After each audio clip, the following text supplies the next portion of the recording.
Hey guys, it's Mike McGuire here. Welcome you to part 2 of our day with the Drive, backstage, behind the scenes with Emerson Drive. We're going to get to that video in just a second, but I wanted to remind you, last week Brad and I told you about this one-of-a-kind print that he's going to be sending from his home in Nashville. We're going to go ahead and open the auction now, give you a chance to bid on this one-of-a-kind print. The whole band is going to sign it, and this print is actually coming from Brad's home. So make your bids now. You can find out more information how to bid on the official Mike on a Monday Mike McGuire Facebook page. You can also find it at kissinfm.com, country105.com, and at youtube.com/Mike on a Monday. All the details on the auction are there for you. Whether you're from Edmonton, Calgary, or wherever you're watching this from, we will ship to you. And all proceeds from this go directly to the Leukemia and Lymphoma Society. I'm running the San Diego Rock and Roll Half Marathon.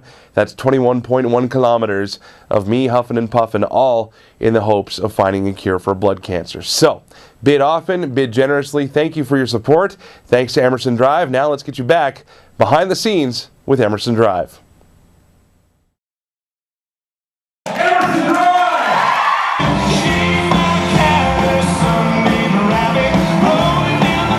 Okay, Mike has a copy of the very first 12 gauge, which is now Emerson Drive album. Yesterday I decided to die today. Through the darkness, we find ourselves here. Here, as Brad so creepily put, is the stage of the Meyer Horowitz Theatre at the University of Alberta. Now, every new town means another show to set up and tear down. There's gear to unload, instruments to tune, lights and sound checks, and a lot more. There's a lot of work that goes into making this happen every night, and some of the crew find themselves very far from home. This is Julie, everybody. Julie, where are you from? I live in Nashville, Tennessee.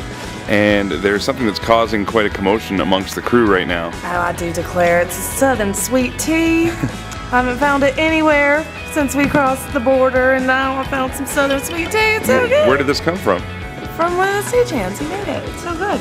Doug, we found out that you are, in fact, the maker of the Southern Sweet Tea. Yeah, and I'm an Albertan, so I don't know how I figured that one out. So what are the steps in making this happen? 3 tea bags in a big jug, boil water, fill it halfway, 3 scoops of sugar, stir, add ice, cap it off, let it melt. Oh, it's yummy. It's yummy. As for the rest of the band, I got to see how they use their short time they have between shows to keep some balance in their lives. For fiddler David Pichette, pulling some extra duty on the road helps him keep busy and happy. Some of the groceries just arrived. What's going on, man? Emerson Drive Catering, baby. We heard you're the man when it comes to this. I try to keep busy, I was telling my wife, I've got my kids at home, and keeping my mind busy all day makes me, not miss them as much, and I get to just be focused, so it's kind of good. You have to have a good knife if you want to cut through tomatoes without messing them up like this. Very simple. Take a little bit of pepper. Now, you have to shake it. Like that. A couple of times. And then voila, then you put this in there and you're all done. Thank you very much. Usually you see it in the show. If the show's really good, it's because they ate well. If the show's crappy, they weren't well fed. I did not do my job.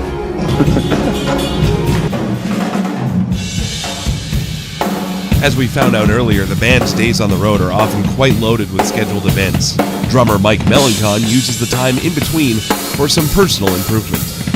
What are the things you personally can't live without on the road? Bring these things are great, man.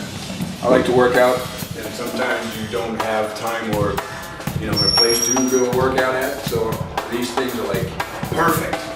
What you do is, you have this part here, put it on the other side of the door, or over the door.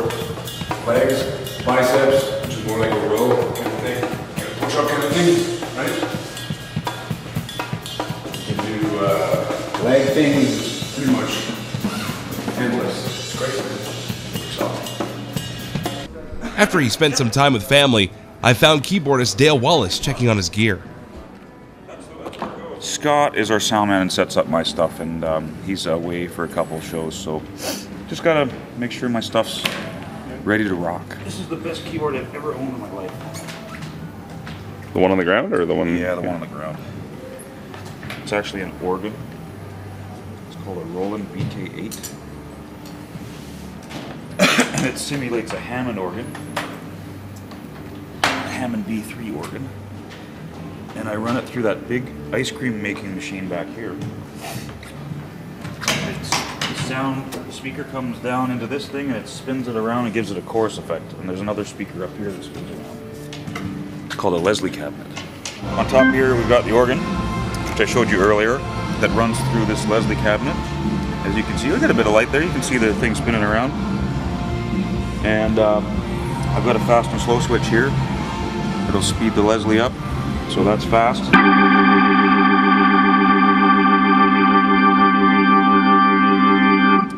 So you get the idea. A lot of people think it's making ice cream back here, but it's making a tremolo sound.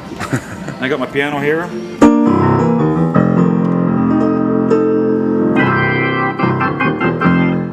And then I play a lot of string patches and some banjo and stuff on a synthesizer over here.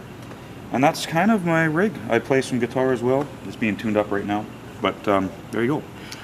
The keyboards of Mr. Dale Loss, Emerson Drive. Last up for sound check was Danik. Like his bandmates, Danik spends a lot of time making sure he's ready for the show.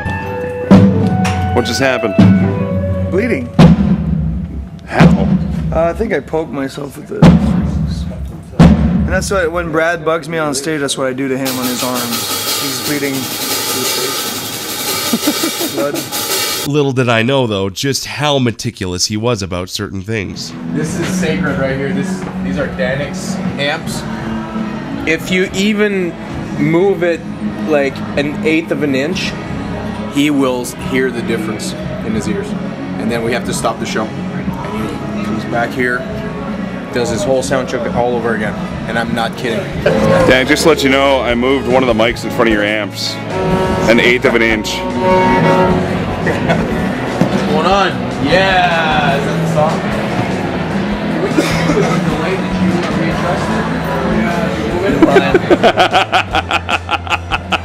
After just a few short hours, the lobby's starting to fill, and it's almost showtime.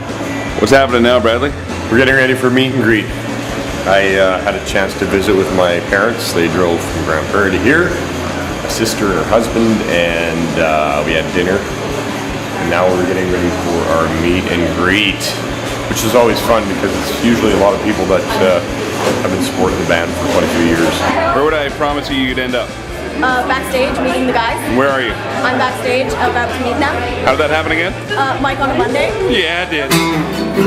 Lying there beside you, hoping they'll He's waiting for us to start faking and grinning. Woo! We're over here! Tonight Dale said he might take his shirt off for the encore to show the guys. Shirt my ass. That takes us back to where we began. Ladies and gentlemen, please make some noise for the incredible Emerson Drive!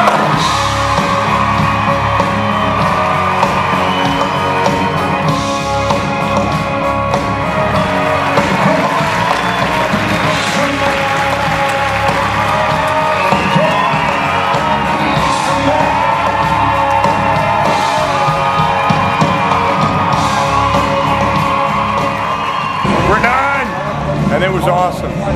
I don't know what it is about coming home all the time, especially to this area, but the crowds are always killer. And to be able to do a show here tonight in a theater environment when everyone's listening and paying attention, it's a great feeling to know that you got 16, 17 songs of people that know they know them and they're singing them, and maybe even some 12-gauge stuff too.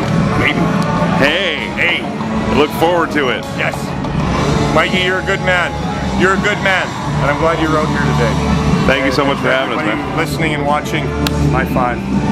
Thanks, guys.